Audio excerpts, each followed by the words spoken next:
détrônés au nom de Jésus-Christ. Que seul le sang de l'agneau encore nous revête ici et maintenant et nous rende invisibles au monde des ténèbres. Papa, tu as dit dans ta parole qu'il est doux et agréable pour tes enfants de demeurer ensemble. Voici, Papa, nous sommes dans ta maison, Seigneur. Voici, nous sommes venus nos jarres vides, Seigneur, afin que tu nous remplisses. Permets encore, Saint-Esprit, de nous conduire. En ton saint nom, Seigneur, j'ai prié. Amen. Amen.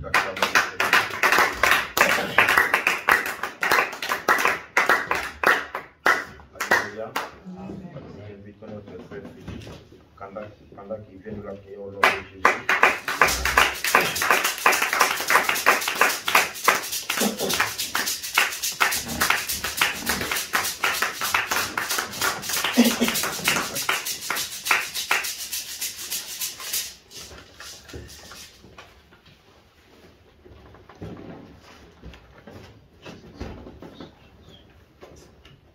Amen, amen. Amen. Frères et sœurs, je vous salue au nom merveilleux du Seigneur Jésus-Christ.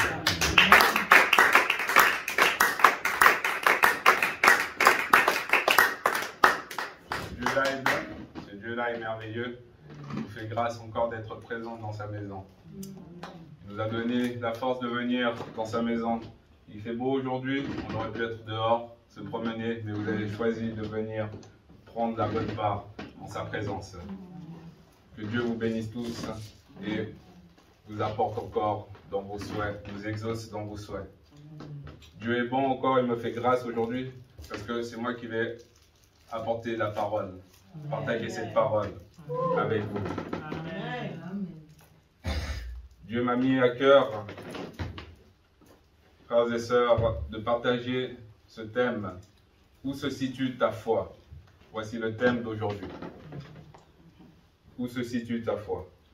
Pour cela, nous allons développer 3 points. Premier point, la grande foi. Nous allons lire dans Matthieu, chapitre 9, versets 27 à 31. Matthieu, chapitre 9, versets 27 à 31. Si Sœur Christelle t'a trouvé, tu peux lire.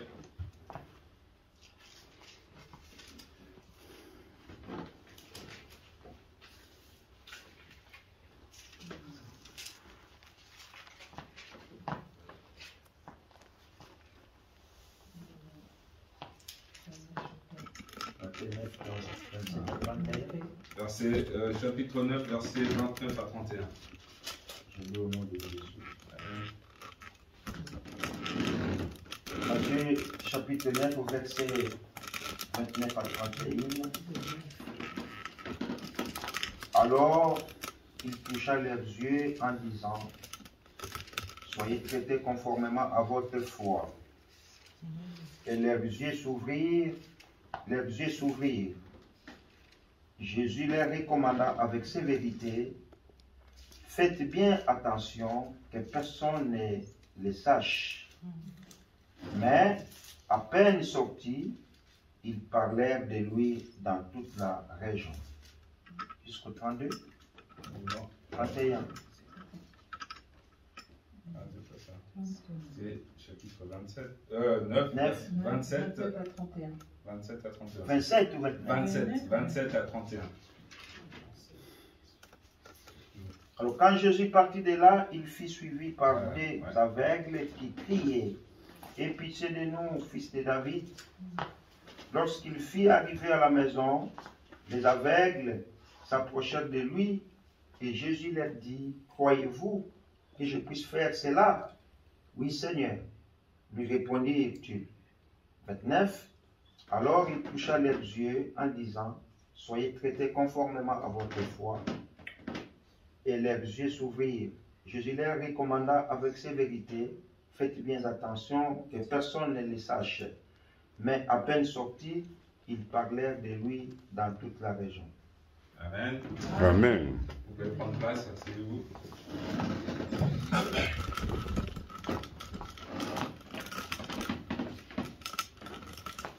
Là, comme nous voyons, c'est l'histoire des aveugles, de la guérison des 2 aveugles.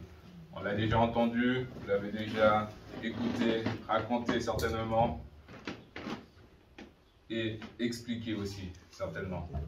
Mais là, nous voyons que ces deux aveugles ont cherché Jésus. On sait comment c'est compliqué d'être aveugle. On sait comment c'est dur d'avoir un handicap. Surtout de nos jours, quand on voit une personne handicapée, ou une personne porteur de handicap plutôt, je devrais dire, on a de la peine pour lui. Moi, souvent, quand je vais chercher ma fille à la crèche, il y a un aveugle qui vient et qui fait les courses. Souvent avant, parce que la crèche de mes enfants, de ma fille, elle est en hauteur et puis il y a les micros tout près. Alors je profite en même temps d'aller chercher des courses du soir et après je vais la chercher. Et là, souvent à Denner, il y a cet aveugle justement qui vient avec son chien, qui se met à côté de la caisse et qui attend qu'on lui sert. Rien que de voir ça, c'est un miracle pour moi. On voit que c'est grand. Déjà de se déplacer. Dieu lui a enlevé un sens, mais il a développé d'autres sens en lui. C'est quand même beau de voir ça. Et là, c'est à notre époque. Et puis à notre époque, on sait qu'il y a tout qui est plus facilité. On a des chiens d'aveugles, il y a des cannes, il y a au sol, ils peuvent se repérer. Donc, ils peuvent se déplacer. Mais par contre, à cette époque, ces deux aveugles, ils ont vu Jésus, ils ont entendu que Jésus arrivait. Jésus était là. Et ils savaient que leur solution, c'était d'aller vers lui. La solution de guérison, c'était que lui. Donc, ils se sont attachés, ils ont couru après lui. Dans un premier temps, ils ont appelé Jésus, Jésus, Jésus. Mais Jésus n'a pas fait cas dans un premier temps. Il devait être certainement fatigué, comme il était, comme d'habitude, en train de prêcher, en train de guérir. Lui, il voulait aller juste se loger. Donc, dans un premier temps, il n'a pas fait cas à leurs appels. Mais ces aveugles-là, comme ils savaient que c'est lui qui pouvait les guérir, les sauver, ils ont continué.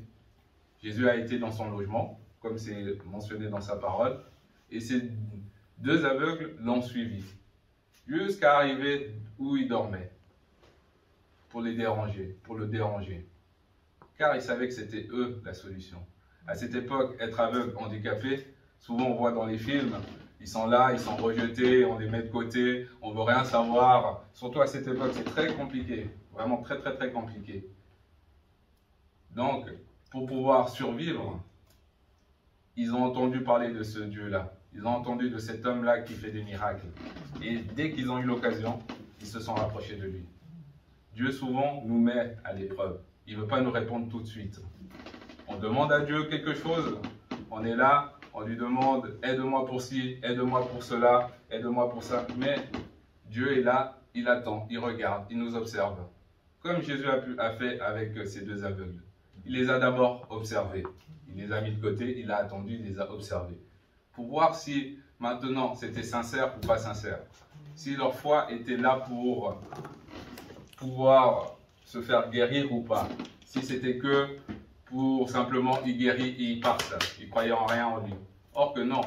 C'est pour ça qu'il a été se réfugier, pas se réfugier, il a été dans sa maison, se reposer. Et ces deux aveugles, malgré tout, qu'ils étaient aveugles, comme je l'ai dit, je le répète souvent, mais c'est quelque chose de grand. À cette époque, il n'y avait pas d'indication, rien. Donc, ils ont quand même réussi à trouver le logement où il était. Parce que finalement, il les a appelés, mais il ne les a pas répondus tout de suite. Donc, comment trouver le chemin? Et ce n'est pas ses disciples, on le sait très bien que ses disciples, c'est des gardes du corps à Jésus.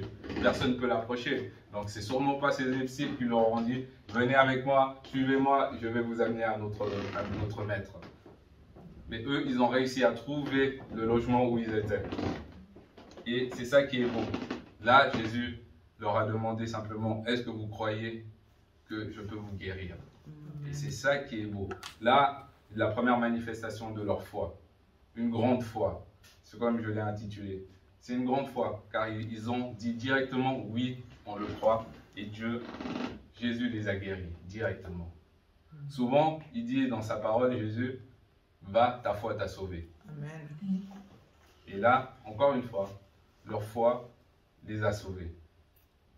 Voilà la première manifestation de la grande foi. Car ils avaient une grande foi en ce Dieu-là. Ils avaient une grande foi en ce Jésus-là. Donc, ils ont manifesté la grande foi. Passons maintenant au deuxième point. Une foi faible ou diminuée. Nous allons lire la parole dans Matthieu, chapitre 8, versets 23 à 27.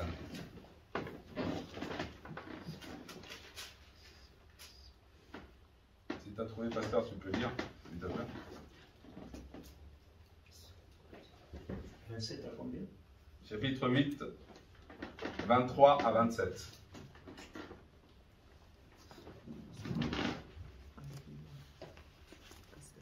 Il monta dans la barque et ses disciples le suivirent. Soudain, il se leva sur le lac une si grande tempête que la barque était recouverte par les vagues. Et lui, il dormait.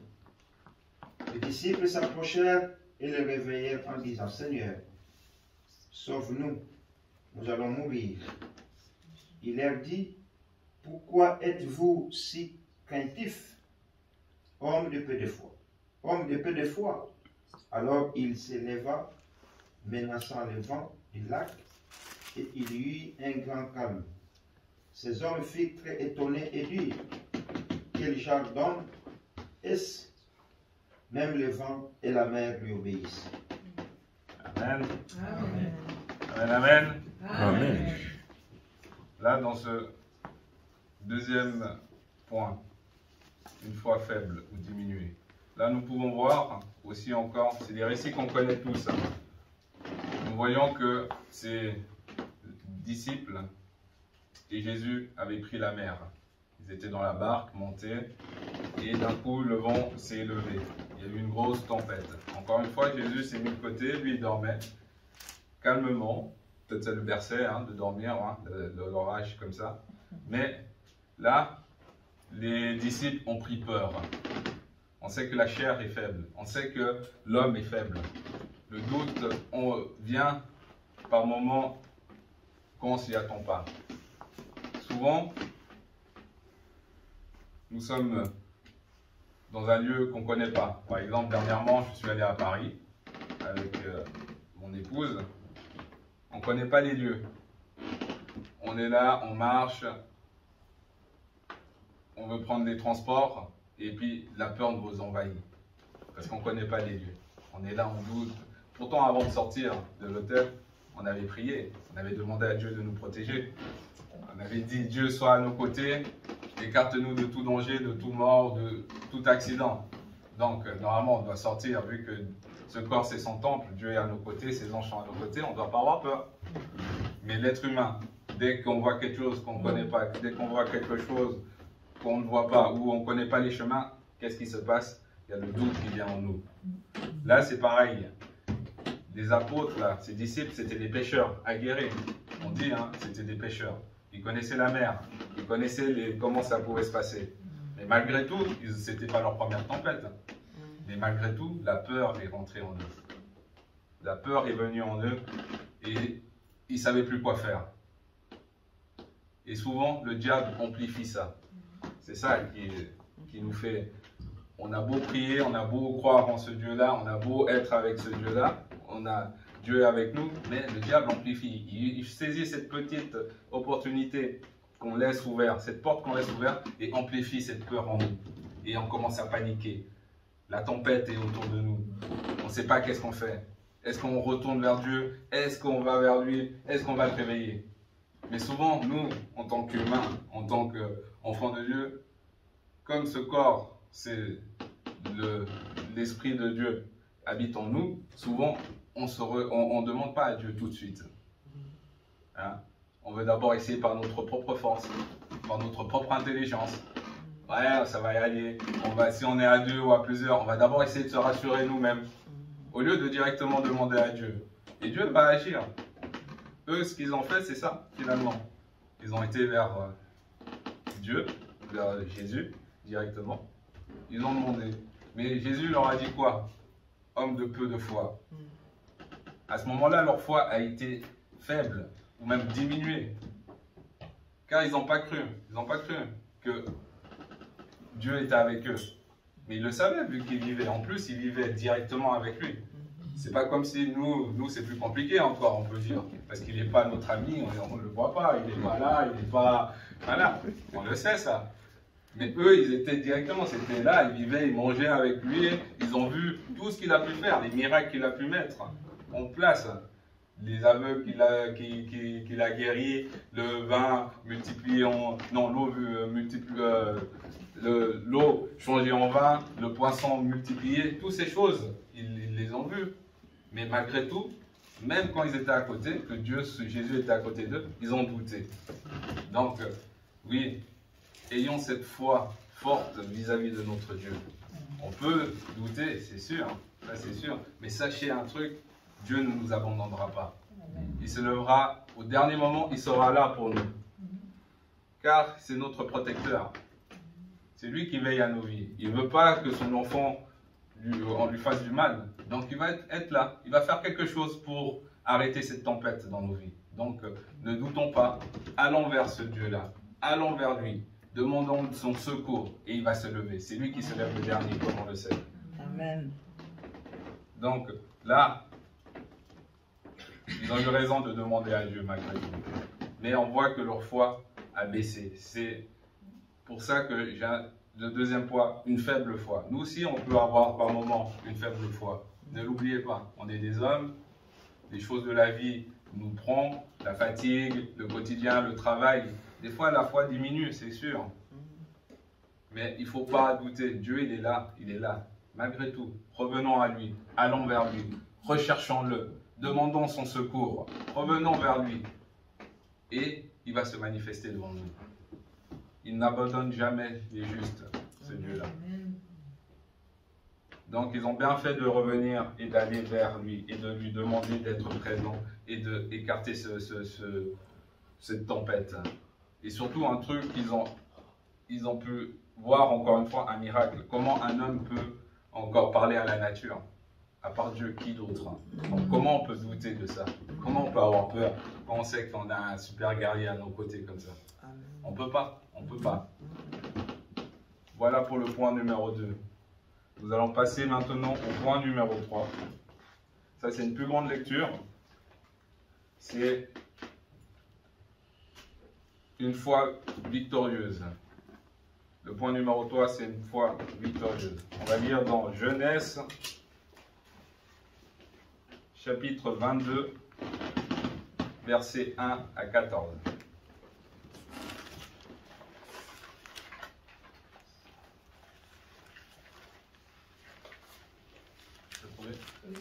Je vais vous écrire. Genèse 22, 1 à 14. Après ces choses, Dieu mit Abraham à l'épreuve et lui dit, Abraham, et il répondit, me voici. Dieu dit, prends ton fils, ton unique, celui que tu aimes, Isaac. Va-t'en au pays de Moria, et là offre-le en holocauste sur l'une des montagnes que je te dirai. Abraham se leva de bon matin, selon son âne, et c'est là son âne, et prit avec lui 2 serviteurs et son fils Isaac. Il tendit du bois pour l'holocauste et partit pour aller au lieu que Dieu lui avait dit. Au 3e jour, Abraham, levant les yeux, vit le lieu de loin. Et Abraham dit à ses serviteurs, restez ici avec l'âne et moi, le jeune homme, nous irons jusque-là, pour adorer et nous reviendrons auprès de vous. Abraham prit le bois pour l'holocauste, le chargea sur son fils Isaac et porta dans sa main le feu et le couteau. Et ils marchèrent tous deux. Alors Isaac parla à Abraham, son père, dit, mon père, et il répondit, me voici mon fils. Isaac reprit, voici le feu et le bois, mais où est l'agneau pour l'holocauste? Abraham répondit, mon fils, Dieu se pourvoira lui-même de l'agneau pour l'holocauste. Et ils marchèrent tous deux ensemble. Lorsqu'ils furent arrivés au lieu que Dieu lui avait dit, Abraham y éleva un autel et rangea le bois. Il lia son fils Isaac et le mit sur l'autel par-dessus le bois. Puis Abraham étendit la main et prit le couteau pour égorger son fils. Alors l'ange de l'Éternel l'appela des cieux et dit, Abraham, Abraham. Et il répondit, me voici. L'ange dit, n'avance pas ta main sur l'enfant et ne lui fais rien, car je sais maintenant que tu crains Dieu et que tu ne m'as pas refusé ton fils, ton unique. Abraham leva les yeux et vit derrière lui un bélier retenu par un buisson par les cornes. Et Abraham alla prendre le bélier et l'offrit en holocauste à la place de son fils. Abraham donna à ce lieu le nom de Jéhovah-Jireh. C'est pourquoi l'on dit aujourd'hui, à la montagne de l'Éternel, il sera pourvu. Amen. Amen. Amen. C'est une parole assez intense. Nous qui avons des paroles, nous qui avons des enfants, nous voyons là que Dieu demande quelque chose de fort à Abraham. Pourquoi il demande ça? En sachant que Dieu lui-même n'aime pas les sacrifices humains. Là, il va vers son serviteur, Abraham, et il lui demande de sacrifier son fils unique. On sait comment c'est, on a tous des enfants. De sacrifier ton fils unique, en plus ton fils unique. Encore si tu en avais d'autres, c'est négociable. Non. Mais là, il demande son fils unique qu'il a attendu dans sa vieillesse de le sacrifier. Dieu là, il veut mettre à l'épreuve Abraham. Il veut voir si Abraham l'aime plus ou qu'il aime plus son fils. Parce que l'être humain, souvent, à un moment donné, souvent, si on demande des choses à Dieu et on ne l'a pas tout de suite, qu'est-ce qu'on fait? On se détourne de Dieu. On commence à vouloir faire des choses par notre propre force. On commence à aimer d'autres choses, à mettre Dieu de côté. Et là, Dieu a voulu mettre Abraham à l'épreuve. Parce qu'il lui a donné un fils qu'il a tant demandé. Un fils qu'il chérissait. Un fils dans sa vieillesse. Le seul et unique.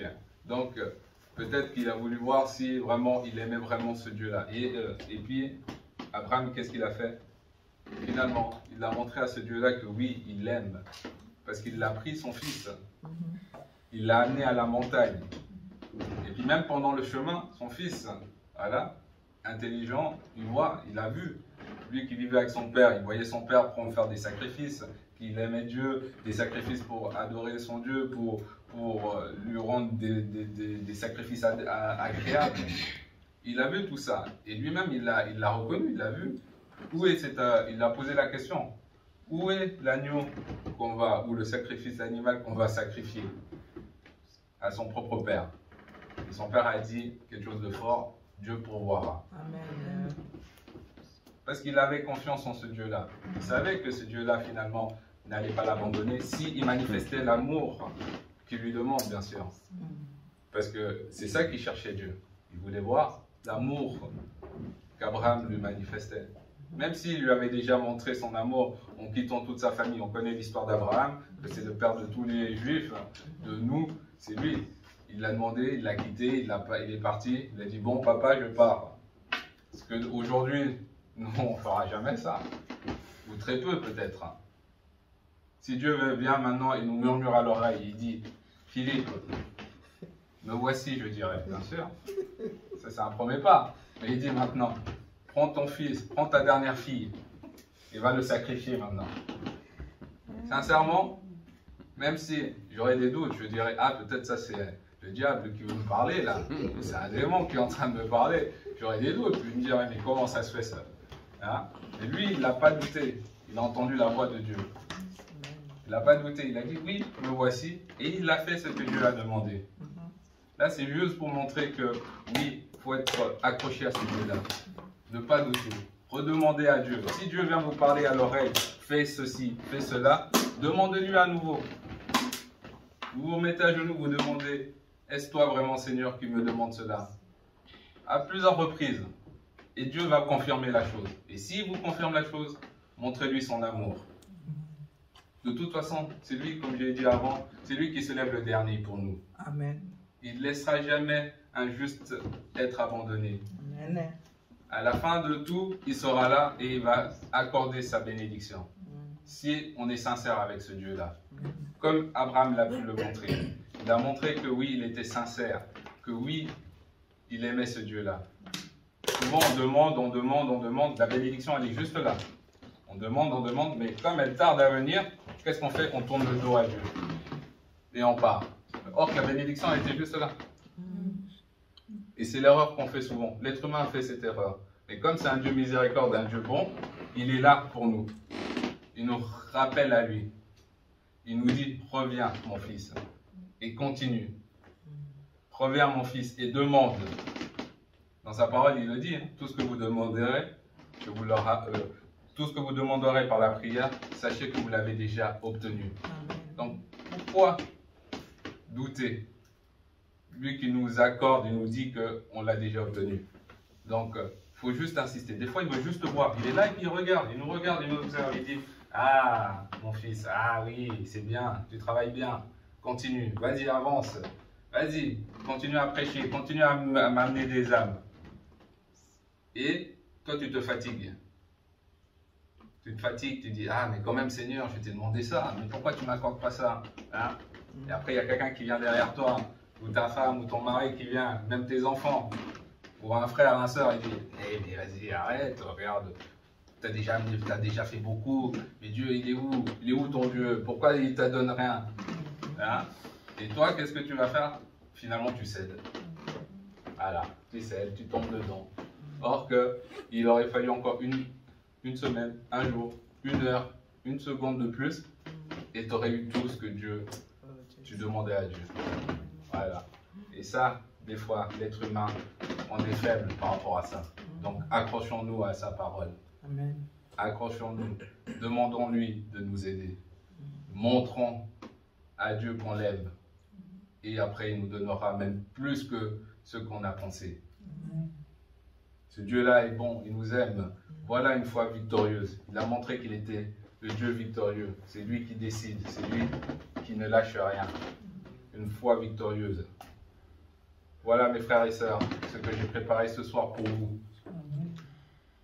Maintenant, frères et sœurs, où se situe ta foi? Est-ce qu'elle se situe dans une grande foi, dans une foi diminuée ou dans une foi victorieuse? Ça, c'est toi et toi seul qui le sais. Toi et ton âme qui le sait. Mais sache un truc, aujourd'hui, Dieu nous rappelle son alliance avec lui. C'est ça qu'il veut nous rappeler. Et qu'on manifeste notre foi vis-à-vis de lui. C'est ça qu'il cherche. On manifeste notre foi, qu'on ne lâche rien et qu'on avance avec lui.